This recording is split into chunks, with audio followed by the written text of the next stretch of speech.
Laten we tot beten. Ziemlicher Vater, wir danken dir für dein Wort. Wir danken dir für den Heiligen Geist. Nu vertrouwen we im Namen Jesus, dat der Heilige Geist het Wort wordt nemen. En dat in onze levens aanwenden, dat onze levens veranderd worden. Wir danken dir dafür in Jesus' Namen. Amen.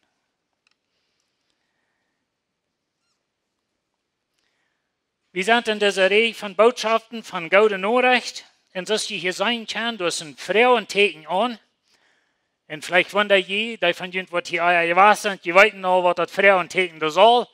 Aber die von jemand, was das erste Mal hier sind, das Frauenteken habe ich da während vielmal in uns Leben. Als Gott seine gute Nachricht nicht wirklich eine gute Nachricht für uns, wenn sie es wieder an denken, also es wieder von glauben. Die erste Botschaft handelt sich von, dass wir versuchen einmal, die Feind will haben, wir sollen wie Jesus wird beileiden, dass Jesus nicht alles ist, oder Jesus regt nicht ganz zu. Muss noch was beileiden bei Jesus und dann wird es seilig werden. So das ist ein Ding, was der Feind uns versucht anzubilden. Und Gott sagt uns aber, dass Jesus ist unser Erlöser. So da reden wir von 2 sind 3.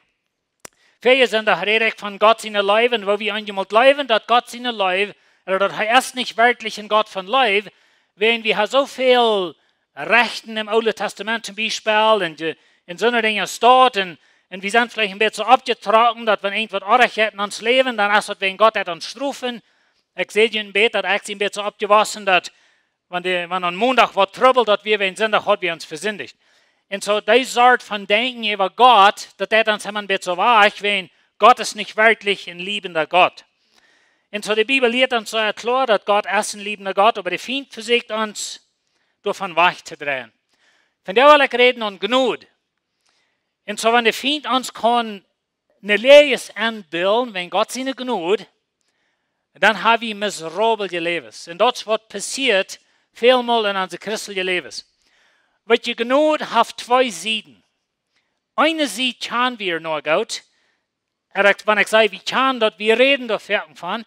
Und das ist die Seite von Gnade, wo wir sagen, dass Gnade ist Gott sein Geschenk für uns. Wir sind das nicht wert. So Gott gibt uns die Erlösung aus seiner Gnade. Epheser 2, 8 und 9, das sind bekannte Vers, was wir brauchen dazu. Gnade hat noch eine andere Seite. Und von dieser Seite reden wir nicht so viel.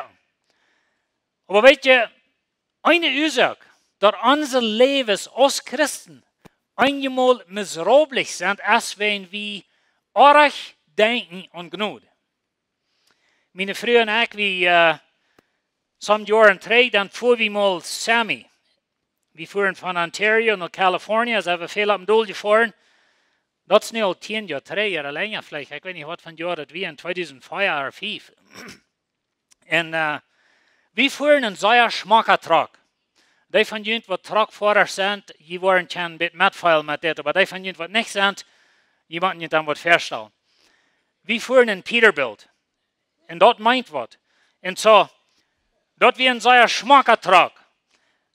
Der Traktor und der Trailer, war reine Klier. Und so, wenn wir längs den Weg fuhren, oder wenn wir beim Truckstop stillhalten, wir hatten meist immer den schmacksten Truck auf der ganzen Parking Lot. So, wenn wir von Kalifornien, Bakersfield, Kalifornien, reden wir viel Laden für Toronto. Und so, wenn wir da fahren, in Bakersfield, in Kalifornien, das ist ein langer Eiver. Und der Truck, der hat ein Problem, dass der wird heiß. Und der Motor wird so gebaut, dass wenn der erst ein Wasser heiß wird, dann ging die Power auf eine halbe Kraft. Also der Motor, da muss wir ganz das letzte Gier nehmen und dann kraupt wir da am Eiver ab. Und das ist frustrierend, wenn du in Peterbilt fährst. Besonders, wenn so ein schrutzgesicher Volvo die vorbeifährt. Ohne Eiver. Und du hast das ein großer Motor in ihrer Hut. Und weißt du, das ist vielleicht wie Fremdland oder Eva, aber weißt du was? Stellt dir mal vor, dass in dein christliches Leben vor je in Peterbilt. Bloß, das ist frustrierend. Da sind Dinge in deinem Leben, wo die Verschleichen von loszukommen, das sind Dinge, die leben, was die so zu sein, treihalten, das wird heute so zu sein, die Mutter wird heute. Und dort fällt sich so, alle anderen Menschen, die het beter als die. Und alle anderen Menschen, die jagen die vorbei. Und du hast die bekehrt, du glaubst an Jesus, du glaubst, du bist gerat, du glaubst, du bist am Weg nach Himmel, oder du bist am Weg nach Gott in der Ewigkeit. Aber wenn du mal ganz die Wahrheit reden, dann wirst du sagen, dass dein Leben für Gott hier bei ihr ist sehr frustrierend. Ich wundere ein klein bisschen. Wenn du mal wirst einen Test ausfallen von 1 bis 10. 1 sei schlecht, 10 sei gut. Wo zufriedenstellend ist dein Verhältnis mit Gott? Wo wirst du die handeln? Na, ich weiß, das ist ein Ding, was wir Leute nicht würden von reden, aber weißt du, ich habe in meinem Leben Zeiten gehabt, wo ich mich ziemlich leer nicht mehr geben. Wo das christliche Leben, das ist so frustrierend. Und ich will allerhand Dinge tun, ich will allerhand Dinge ändern und ich habe eine Ungewohnheit und die tue ich immer weiter und so, ich habe es so klar, ich wollte nicht mehr und dann morgen tue ich es weiter. Jetzt sind dort noch mal das dort? Ein paar abreiche Menschen. Aber weißt du, ich will von dir von Gnade reden, aber ich will das Wort Gnade antischen mit einem anderen Wort. Ich habe ein Buch und die schreiben, die tischt Gnade mit einem anderen Wort an und dort habe meine Augen in Wasser aufgemerkt. Weißt du, das Wort Gnade, das ist wie bekannt mit und das ist ein ganz bekanntes Wort, bloß wir wissen gar nicht, was es meint. Gnade ist Fähigkeit, Ability. Denk mal an Gnade als Gott seine Fähigkeit in dein Leben. Und weißt du, Gott hat uns Gnade gegeben in der Lesung. Aber Gott gibt uns so Gnade zum Verarm Leben. Ohne die Gnade kostet euch für Gott leben. Und weißt du, Lied, ich glaube, das ist sehr, sehr wichtig, dass wir das tauschen ans Leben, dass wir haben nicht die Kraft in uns selbst zum für Gott leben. Wir haben uns bekehrt, wir haben den Herrn, aber wir versägen unsere eine Kraft an zu leben und das ist, was uns Leben frustrierend macht. Und so wir versägen uns selbst zu ändern. Auf Englisch habe ich ein Wort für das, ich sage, das ist Behavior Modification. Und weißt du, ein Mensch kann sein Leben ändern. Du kannst ab hier mit Schmecken oder Trinken oder Drugs brauchen oder Hurerie treiben. Du kannst sogar nach Kanada tragen, nur mal ein ganz anderes Leben leben und so weiter. Das sind Dinge, was du kannst. Aber kein Mensch, und ich wünsche das so an, kein Mensch kann sein Hort ändern. Keiner. Wir können nicht unsere Natur ändern. Und so wir brauchen Gott dazu, und manchmal in uns Leben, in uns christliches Leben, das sind frustrierende Dinge. Vielleicht hört sich das ein bisschen negativ an, ich sage, dass uns christliches Leben ist frustrierend, aber ich wundere ein klein bisschen, wo zufriedenstellend ist dein Leben für Gott, really? Wusst du sagen, dass das wenigstens ein Acher in den Tieren? Oder würden wir uns bei der Vieh anstellen? Oder vielleicht noch leer. Und weißt du, ich kann mein Leben eine Zeit gehabt, wo ich reut, wie das christliche Leben mal rein, alle Nähl hängen, mal von verjäten. Wir denken, dass der Psalm ist, im Psalm 73, wenn ihr mal den Psalm lesen, der redet von, er checkt nach der gottlosen Welt und er sieht, wo scheint das Leben geht und wo fern alle schaffen, das sind die Vaterkarten, das sind das Vaterkutters und so weiter, und so die leben ein gutes Leben und alles jetzt scheint und ich sehe in Christen, ich wahre mich hier um. Und dann sagt er, dann fall ich messkrank. Und ich sehe, da steht ja was, vielleicht sind es von Jünto von dir. Aber der Psalm sagt, dann ging er nur die Kirche.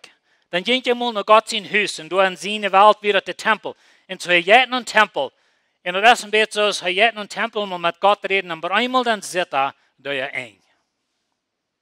Und da will ich nächsten Sonntag von reden. Ich wünsche, ich komme alle drei, weil nächsten Sonntag will ich eine solche welche Botschaft haben von uns eng. Und dass wenn wir in dieser Welt nicht für die Ewigkeit leben, dann ist es kein Sinn, dass du überhaupt lebst. Und das ist mir einfach gesagt, aber das ist bloß korrekt, so es ist. Aber weißt du, unser Leben ist frustrierend manchmal. Du hast Probleme in uns Leben und wir haben jetzt so eine Botschaft gehört mal wo, dass wenn ich nicht glauben habe, dann wird es alles schaffen. Dann wird ich gesund sein, ich wird recht sein und mir wird immer gut gehen. Und so wenn dort unsere Theologie ist, dann wundert mir das nicht, dass wir frustrierend sind. Und ich will dir einen Vers lesen In 2. Korinther 12, Vers 9. Hier haben wir den ganz grootste missionaar, wat jemals deze eerd gegaan heeft. Hij zegt so steht, aber seine Antwort wir, meine Gnade, manchen das Wort, wer wir Gnade mal antischen für Fähigkeit. Meine Fähigkeit, so Gott sagte Paulus, meine Fähigkeit ist genug für die, weil meine Kraft ist in schwachen Menschen stark. Und dann sagt Paulus, durchweg rede ich am leisten von meiner Schwachheit, dass Christus in der Kraft in mir zu sein ist. Und so Kraft zum anderen. Ich will jetzt noch mal den Römerbrief lesen, aber der Apostel Paulus, die schrift ein interessantes Ding in Römer 7. Und da sind viele verschiedene Ideen von was meint er, wie das sein Leben, oder beschreibt er somebody, was menschlich lebt, oder was das ist. Aber weißt du, in Römer 7 sagt Paulus, dass das gute Ding, was ich will tun, das tue ich nicht, und das schlechte, was ich nicht will, das tue ich. Und so er sagt, das Kampf, der ist da.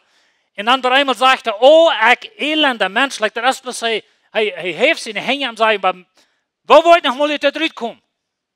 Wenn ich weiß Gott, was reich ist, und ich will das auch tun, aber ich kann euch, und dann denkt das bei sich, und das will ich euch tun, ihr habt das, was ihr tun. Und welche Lied, some von uns sind krank, ob das steht. Wir wissen, was reich ist, und wir wollen das even tun, wir haben Gott vernehmen, bloß wir kennen euch. Und so, auf Paulus sich selbst beschrift, als ein Mensch beschrift, wird versiegt, in seine eine Fähigkeit für Gott zu leben, das sind verschiedene Auslegungen. Ich persönlich glaube, dass Paulus redet von ein Leben, wo wir versehen in unserer Kraft für Gott zu leben. Und welche Lied, wenn ihr dort versehen, dann kann ich Ihnen garantieren, 100%, dass dein christliches Leben ist schrecklich frustrierend. Und wenn es nicht für den Prediger, wären wir schon lange zugeblieben.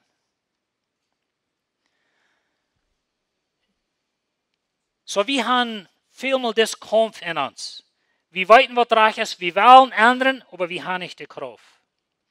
Und so, das ist ein bisschen ein Römer 7 Leben. In Galater 3, Vers 3, da sagt Paulus zu der galatischen Gemeinde, und ich rede ein paar Sendungen 3 von, wo die Juden in der heidnischen Kirche nennt, und sagen, oh, weißt du, ihr habt es noch nicht ganz, ihr macht noch das und das und das haben. Dort wird die erste Botschaft. Aber du meinst, sagt Paulus in Galater 3, Vers 3, er sagt zu der Kirche, sind die so verdreht, im Geist hat ihr angefangen, und reden die nu im Fleisch vorig zu machen. Hörst mal, was der Pfarrer sagt. Wir haben Geist angefangen. Weißt du, wir haben uns bekehrt. Und ich sehe mir sicher, dass das jeden bekehren, wenn es eine abbreche Bekehrung gewesen ist, die fallen ihnen so leicht. Und die fallen ihnen so alle Probleme im Leben, wo sie verlieren, die wo sie mit dealen können, die wo sie zu sie können stellen. Mir denkt nach klar, seid mir bekehrt, und das fällt sich so leicht. Ich sehe den Lass, das fällt sich so, ich kann fliehen. Und so, wir haben diese Erfahrung gehabt. Und so, dass, wenn wir im Glauben an Jesus Christus kommen, dann kommt der Heilige Geist in uns nennen, und die merken nie eine Person von die. Und weil die gewisse Änderungen in deinem Leben, die passieren so steht, und die passieren für selbst. Bloß von da an, was von dir. Haben wir ein bisschen Glauben, und der Feind versucht uns anzubilden, dass ja, wir sind durch genug geraten, aber die Mats in deiner Kraft für Gott leben. Und wenn wir nicht genug verstehen können, genug ist für Erlösung, aber für das Leben auch. Genug haft er bei Sieden. Und so, wenn der Feind uns kann anbilden, dass wir in uns selbst und unsere Kraft versuchen, für Gott zu leben, dann sind wir so frustrierende Christen. Dann werden wir das Wort Fleisch auch mal ein anderes Wort übersagen. Er sagt hier, dass, weil ihr nu in dein Fleisch vorig merken. Was meint das? Fleisch ist menschliche Fähigkeit. Gnade ist Gott seine Fähigkeit. Und so, wenn die Bibel sagt, ihr soll nicht im Fleisch leben, dann sagt er, ihr soll nicht mit deiner Kraft versuchen, für Gott zu leben. Das ist gleich möglich. Wir sind gleich stolz noch. Wir sind bankrott sozusagen. Und so, wir brauchen Gott seine Gnade. So, wenn er sagt, weil ihr nur im Fleisch, er sagt, okay, ihr sind im Geist, angefangen, die haben mit Gnade angefangen, mit Gott seine Fähigkeit, fangen ihr an, nur weil ihr mit Menschenfähigkeit dort vor dich mehr. Und das geht nicht. Und dann sind wir frustrierend, wir sind mutlos. Von der ersten Tag seien sie uns in Nordamerika, als die Land und die Kirche von Menschen ziemlich sehr groß. Even am Ganzen nimmt die Kirche sehr auf in Nordamerika. Und ich glaube, das hat mit das zu tun. Und wir haben so eine Theologie, dass wenn du nur glaubst, dann wird Gott rein alles für dich tun, der wird dich immer heilen, der wird immer alles tun für dich und da wird immer Schein gehen. Und dann ist es nicht so steht und dann ist es frustrierend. Und so dann versiegt wir ein Bett Dollar. In Römer 6, Vers 14 sagt Paulus, der Sinn soll nicht ewig herrschen können, wo wir nicht, weil sie sind nicht unter das Gesetz, aber unter der Gnade.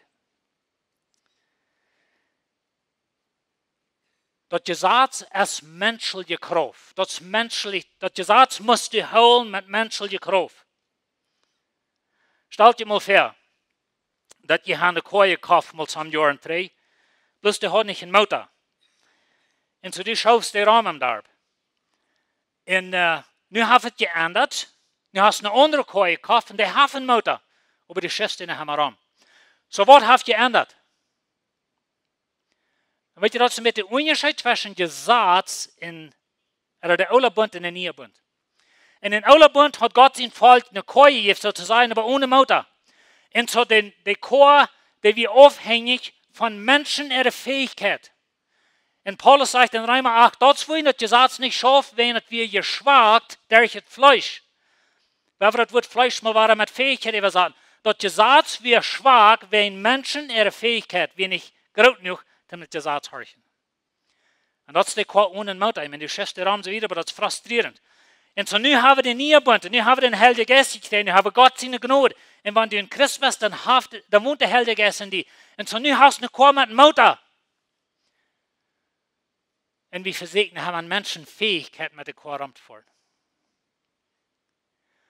Und weißt du, alle von Jünd, weiten sehr gut, wenn Jünd fertig nennt, das ist ganz automatisch, dass du den Motor andrehst und jagst auf. Denkst nicht mal an, dass das der Motor, was die wiederbringt. Und ich weiß, das ist ein bisschen einfaches Beispiel, aber das ist bloß einfach ein bisschen so schafft in ans Leben, dass wenn der Feind die kann anbilden, weil du hast einen schmacken Korn, das ist fein alles, aber weißt du, das mit Exercise dann, dass du besser schüben kannst. Und so, wenn der Feind die kann kriegen, um deine Korn selbst schüben, dann bist du in Trouble und dann bist du ein frustrierender Christ. Das kann ich dir garantieren. Und so Gnade ist für uns gegeben, nicht bloß für Lösung, aber aus Gott seine Fähigkeit in mein Leben zum verarmen Leben. Na, weißt ihr, was die radende Gnade in dein Leben ankommt? Durch Glauben. Weißt ihr, was die Fähigkeit in dein Leben ankommt? Korrekt so. Durch Glauben. Und so, wenn wir Gott nicht kennen, in heißen uns Leben, und wir lernen im Glauben zu leben, dann haben wir so der Apostel Paulus. Und weißt ihr, der Apostel Paulus, und das ist eine von meinen Lieblingspersonen in der Bibel. Ich da in der Bibelschule, hat mir für mehrere Jahre Apostelgeschichte unterrichtet. In Apostel Paulus sein Leben, das ist bloß ein sehr interessantes Thema für mich, und das wird mir jeder Jahr geraten.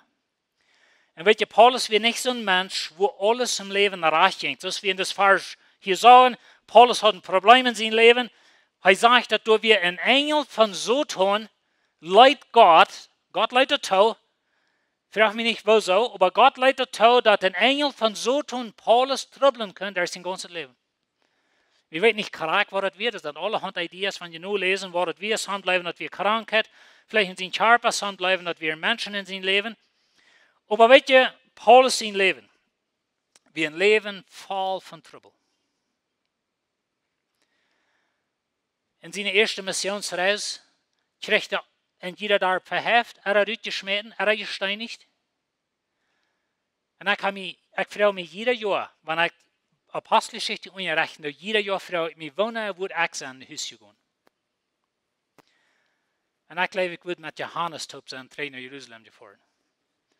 Johannes, wir mit Paulus und Barnabas, und sie waren auf der Insel Zypern, und da bekehrt sich really keiner, bitte ein Mann, was wir weiten, da wir noch ein Mann, was da versucht, ihn zu hindern und so wieder. Und dann ist er von dort an Land reisen, die Bibel sagt uns das nicht, aber so eine Geschichte, die wird bleiben, dass Paulus hat sein erster Schiffbruch, das erste Mal, wo sein Schiff umging. Weißt du, Paulus reist Philipp, wo er ein Feuermal ging sein Schiff um. Er sagt einmal wieder ein Tag nach, am offenen Wutter. Und so wieder. Und so, wir weiten das letzte Mal, was Paulus sein Schiff umging, dort wir reisen nach Rom. Und so da werden sie 14 Jahre und 14 Nacht, dass sie nicht stieren zu der Sonne sein können. Das sagt, wir hatten alle Hoffnung verloren. Und so dort belebt Paulus 5-mal. Er sagt, er hat 5-mal hat die Juden am Berg gehabt und dort wir nicht was nahe, 3-mal hat er wir immer geworfen, und Paulus sein Leben wir voll von Trübel. Und so nannte boven an, hat er nach das Beise fin können sein, oder was immer das wir in sein Leben, 3-mal sagt er, hat er dafür gebet, dass Gott das wird wahrnehmen, und dann sagt Gott am meine Fähigkeit ist genug für die. Und weet je, lied, jullie leven zijn vol Trübel. Aber Gott sagte die, meine Fähigkeit erregt für die. Aber weet je, lied, wenn wir dort nicht wirklich von Horten bleiben, dann sind wir in Trübel. Wir haben eine interessante Vers in Jeremia, ich wollte nicht lesen, brücken den du nicht nachdachen, aber du sagst, Jeremia sind Dinge, er sagt, kann ein Mensch die Kleider von seiner Hut ändern? Na, wir sagen, von der mit Make-up, ich habe alles da und so. Das ist nicht, wo ich von rede. Aber kann ein Wetter sich schwarz machen oder schwarzer wird? Er sagt, kann eine Tierkot, würde vielleicht sein, ein Leopard, kann seine Plagen ändern an seinen Körper. Ein anderer wieder kann ein Tier sich ändern. Und er sagt, so können wir uns nicht ändern. Und so unsere Natur, die wird von Gott geändert.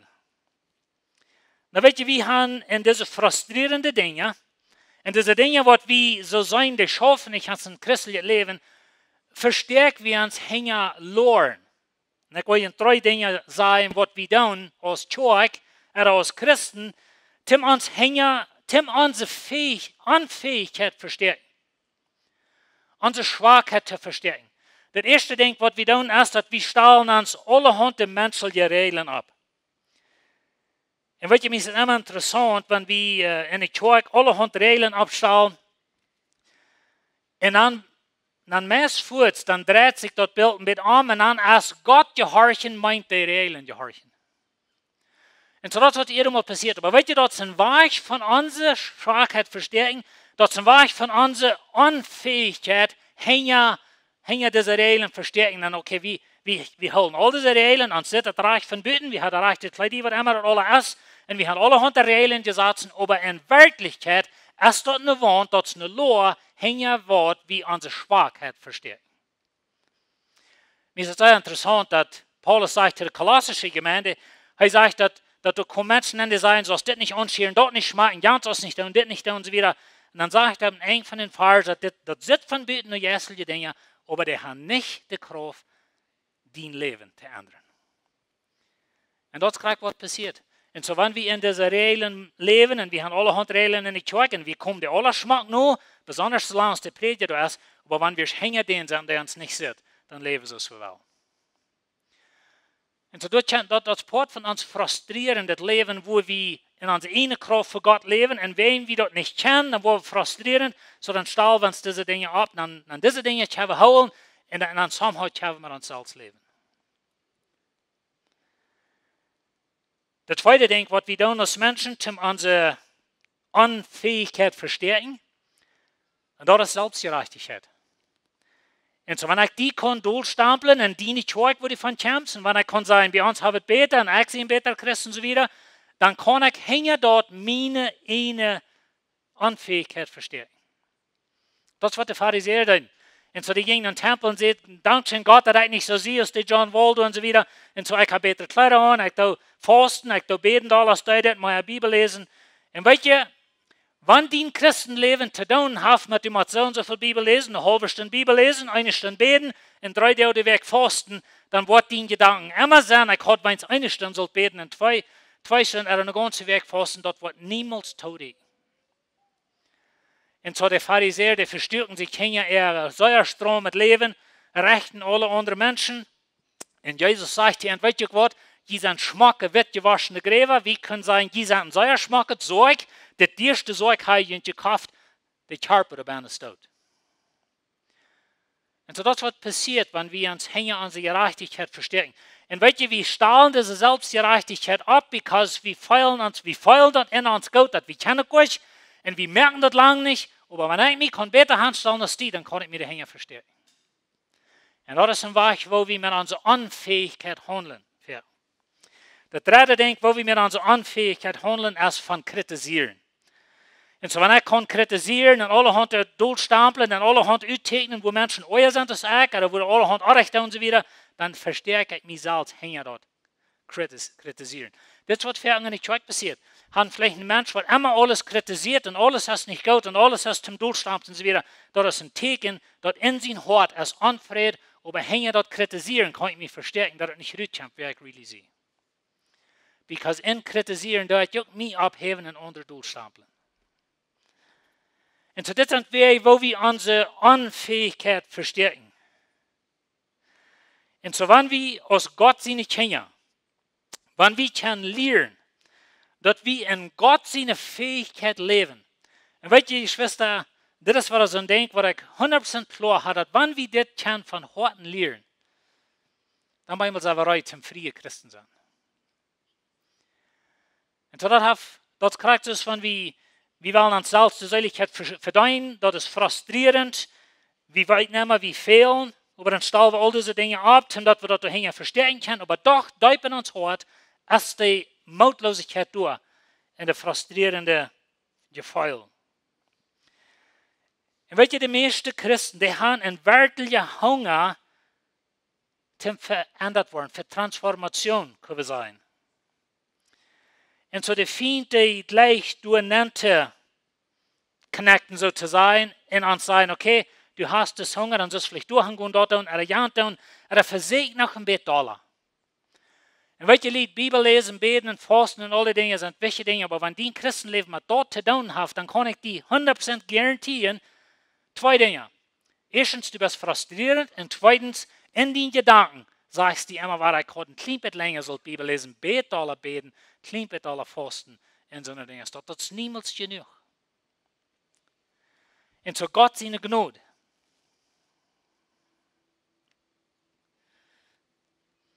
In Matthäus 11, Vers 29, da sagt Jesus, er sagt, lachend mein Joch ab. Und Joch, das ist so ein Ding, von der schon auch bleiben nicht mehr mit Ossen, aber erst mit diese, und so hat ein Joch, wo sie zwei Ossen mit Topping, und dann tragen die über rein. So Jesus sagt zu uns, weißt du was, kommt mal zu mir, weil wir uns mal taub schnallen. So, lachend mein Joch ab und lehrt von mir. So Jesus sagt, kommt mal zu mir, weil wir uns mal taub connecten und dann lehre mit mir gehen. Die Bibel sagt in anderen Dingen, er sagt, dass nu dort wir den Heiligen Geist haben, wir haben die Frucht von Geist, nu lehrt mit den Heiligen Geist taub stoppen. Und das ist, was Jesus hier sagt. So er sagt, kommt mal zu mir, lachend mal mein Joch ab, dass ihr mal mit mir taub connecten. Und dann sagt er, wir als sie sanftmütig und von Horten demütig. Und nu hör ich, was er sagt. Und die waren Rufing für jene Säule. Oh, ihr Schwester, weet je, unsere Säule ist so unruhig in uns für. Und so, wir sind so gut, wo wir das nicht merken. Wir sind so gut, wo viel Fehler und wo meine Gedanken waren arg, wie eine Hackel war arg, die ich gecheckt oder was immer das ist. Und so, unsere Säule ist unruhig. In der Geschichte von Israel, da sagt Gott, oder die schrieben in Hebräer-Schrift, dass die Israeliten kämen never in Gott seine Ruhe nehmen. Weißt du, wo wenig? Because die waren in der Wüste und die vertrauten nicht Gott, die wollen nicht selbst tun. Und so sie werden immer gehen an, wollen 3 nach Ägypten gehen und all so eine Dinge. Und schließlich sagt Gott, okay, wenn das ist, was ihr wollt, dann wollt ihr nur in eine Hütte sozusagen looten, dann wollt ihr in der Wüste sterben. Und so sie kämen never in Gott seine Ruhe nehmen.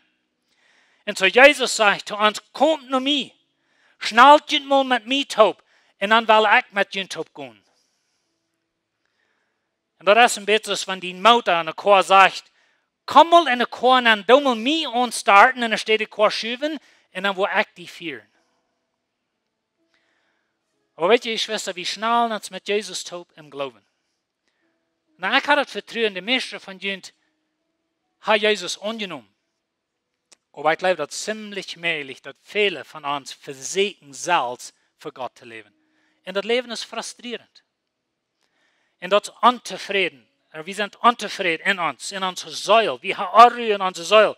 En wenn wir die Aru har, en denkt we zo, oké, wanneer ik mal die sportsquo bescheid met den motorcycle, en wanneer mijn truck mal zo zou spinnen kunnen, en wanneer ik mal zoveel make-up kan gebruiken, en dit hairstyle had, en wat immer het is, wanneer ik die dingen mal had, dan wordt het schijn gaan.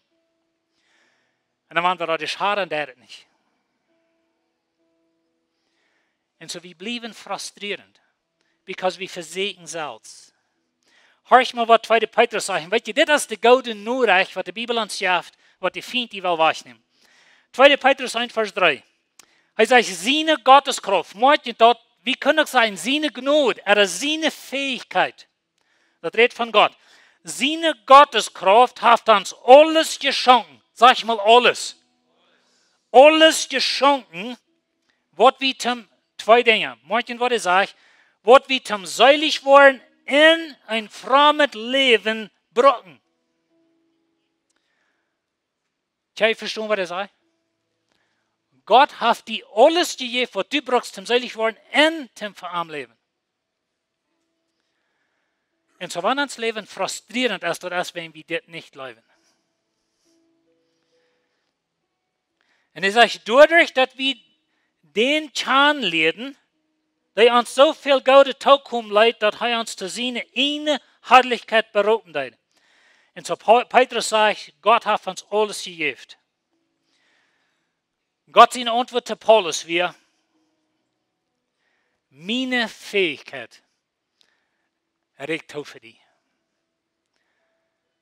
Vielleicht bist du von dir hier und du hast was in deinem Leben, das ist frustrierend. Vielleicht hast du eine Krankheit, oder vielleicht hast du ein Verhältnis mit anderen Menschen, oder vielleicht hast du deine eine Unfähigkeit, aber irgendwie in deinem christlichen Leben, das ist nicht zufriedenstellend. Irgendwie glaubst du, dass nu dat du ein Christ bist, nu soll Gott einmal dort Gebet beantwortet haben, ja, was genommen, in dit gegeben, oder was immer das ist. Und das ist frustrierend, dass es nicht so ist. Und weißt du, dass wir für Paulus sagen? Wir denken an Paulus, like einmal so, oder Paulus wird das heilige Mann, der hat never struggled und so wieder. Ich hatte den Vers nicht, aber er sagt, wo ich glaube, das ist ein Korintherbrief, er sagt, dass wir ein ganz Button verzeihen, wie wir ein Button bloß mal abgeben. Und wird dann sagt Gott, was das Paulus, meine Fähigkeit reicht auch für dich. Die Frau von uns, von der ist, glaube ich dort. Glaubst du dort? Dass Gott seine Fähigkeit reicht für dich auch? Glaubst du dort, dass wenn Gott sagt, ich habe die Gnade gegeben, dann reicht das auch für dich? Und wenn du von der hier bist und dein Leben ist frustrierend und du versuchst schrecklich sein, dein Leben zu ändern, aber das schafft euch, dann will ich dich von der einladen, dass Jesus steht. Wir wollen uns mal taub schnell mit Jesus. Dann wollen wir leer mit ihm taub gehen. Some Jahren 3 Wochen in Veracruz. Und da tun sie noch mit Außen plänen. Habe ich mal gesagt, wenn sie mit Außen plänen, 2 Außentaten irgendwo angespannt und so wieder, und die tragen Bett, so schmeckt zu Glück und so wieder. Wenn ihr in Ontario sind, die Altmennoniten da, die plänen mit Pied. Wir sahen einmal ein Outfit, der hat 8 Pied dafür angespannt. Die tragen alles so zu Glück auf. Und so das ist ein bisschen, was Jesus die anladen hat. Er sagt, ist dein Leben frustrierend? Ist deine Säule unruhig? Ist da was in die, wo du nicht so reich mit verleihen kannst und du fühlst, dass das so unfair, dass es dort ist und das soll lang mal anders sein und Gott soll es einmal genommen oder was immer das alles ist. Und du fühlst dich frustrierend. Und dein christliches Leben ist nicht wirklich zufriedenstellend. Wenn du dir mal ganz Freiheit geben zu sagen, was das ist, dann würden wir uns alle ein bisschen verfehlen. Was actually really ist. Und so, was das dein Leben ist, dann hat der Feind das gelungen in dein Leben, die einzubilden, dass du musst nach ditten Jahren und alle dann für Gott die gleicht. Wenn wir abstehen. Wenn wir bloß schnell für Gott kommen, wenn wir Gott fragen, so ist Paulus steht. Und vielleicht ist Gott seine Antwort zu dir, weißt du Gott, meine Fähigkeit ist genug für dich. Vertraue mir. Und das ist, was der Apostel Paulus steht. Er ging wieder in sein Leben, er struggelt Lebenszeit mit dem Ding, aber er vertraut Gott, wenn Gott seine Gnade direkt auf ihm. Gott seine Fähigkeit. Ich weiß nicht, wo die Besten in dein Leben von dir, ich weiß nicht, wo in dein Herz sitzt, wo in deine Seele sitzt. Aber Jesus sagt von dir, komm zu mir, dat die mal mit mir taub schnallen und dann word je rufen für jene Seele. Wenn wir stolz gestellt sind, bring das nur Gott. Du kannst Jesus annehmen, kriegst du, wo du bist. Red bloß haben, dass ein Freund, Frau haben, die eine Sinn vergeben, Frau haben, die ein Leben anzukommen. Und vielleicht bist du ein Christ, aber das ist frustrierend. Dann frage Gott, dass heute was lernen, in seiner Gnade zu leben. Er sagt, seine Gnade regt auf uns. Weil wir das leben. Und weil wir Gott lernen, vertrauen in dort. Das himmlische Vater, wie man tauscht von der, dass uns Leben für die ist einmal sehr frustrierend. Herr, wie man tauscht, dass wir versägen einmal selbst uns Leben für die zu leben und dann kommen wir ein, wir merken Fehler und verdammen uns selbst. Und das ist das, Paulus sagt von Römer 7, wir weiten, was gut ist, aber wir tun das auch recht. Und Herr, so fällt sich uns Leben einmal. Und ich frage dich von dir, Herr, dass du uns halten, in deiner Gnade zu leben. Herr, wir sagen, dass du jetzt nicht Paulus in Trouble wegnehmen, aber du sitzt deine Fähigkeit, wir nicht haben. Help uns dort zu bleiben. Vielleicht gehen wir durch das Leben mit Troubles. Wir gehen durch das Leben mit unzufriedenen Dingen, Dinge, die wir gleich mit den anderen spielen. Help uns, Herr, auch mit Paulus zu sein, dass, okay, ich vertraue dich, Herr, du sagst, deine Gnade regt auf für mich und ich nehme das an, ich glaube das und ich will in deiner Kraft wieder für dich leben. Lehr mich, Herr, was das meint, in deiner Gnade zu leben. Lehr mich, Herr, was das meint, in deiner Fähigkeit zu leben. Und Herr, du weißt jeder Hort hier. Du weißt, wo an der Rühe unsere Säulen ans Erst. Und du das uns anladen, komm nach mir. Lad jent mit mir taub schnallen. Und ich will jent lernen zu gehen. Und die wollen rufen für jene Säule. Und Herr, ich bete für diese Versammlung. Du weißt, die Troubles, was sie haben, Dinge vielleicht, wo sie all Jahre mit gestruggelt haben, Dinge, was sie all Jahre haben, ich bete, dass mal wird weggenommen worden. Lehr uns in deine Gnade zu wandeln. Wann wir auch Lebenszeit mit dem Problem wollen handeln. Aber help uns, dass wir lernen können, in deiner Gnade zu leben. Danke, Herr, für deine Gnade, beides für die Seiligkeit und für ein Leben für dich. Mag Gott es segnen. Amen.